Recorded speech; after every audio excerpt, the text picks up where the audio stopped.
అపోస్తలైన పౌలు 2 కొరింథీ రాసిన పత్రిక 4వ అధ్యాయం 4వ వచనములో దేవుని స్వరూపియగు యేసుక్రీస్తు మహిమను కనపరుచు సువార్త ప్రకాశము వారికి ప్రకాశించకుండినట్లు.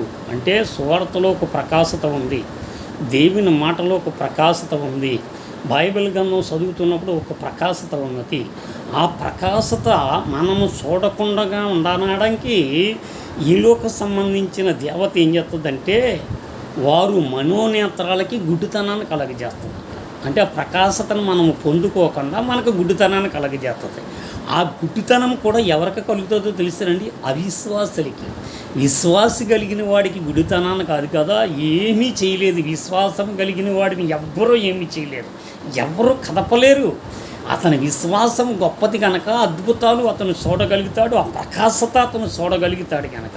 అవిశ్వాసంలో ఉంటే మాత్రం మనము గుడ్డివారం అయిపోతాం. వాక్యం విన్నా మనకేం అర్థం అవ్వదు, ప్రకాశత ఏముండదు. వాక్యం చెప్పుతున్నా కూడా ప్రకాశత ఏముండదు, వాక్యాన్ని చదువుతున్నా ప్రకాశత ఉండదు. ఎందుకంటే ఆ గుడితనం కలగజేస్తుంది. అవిశ్వాసం ఉంటే గుడితనం అవుతుంది. ఆ అవిశ్వాసాన్ని బట్టి గుడితనంలోకి వెళ్ళిపోతాం. అలా వెళ్ళకుండా మనం కాపాడుకోవాలి. మన విశ్వాసం ఏంటో మనం చూసుకోవాలి. అటు కృప దేవుడు అనుగ్రహించింది.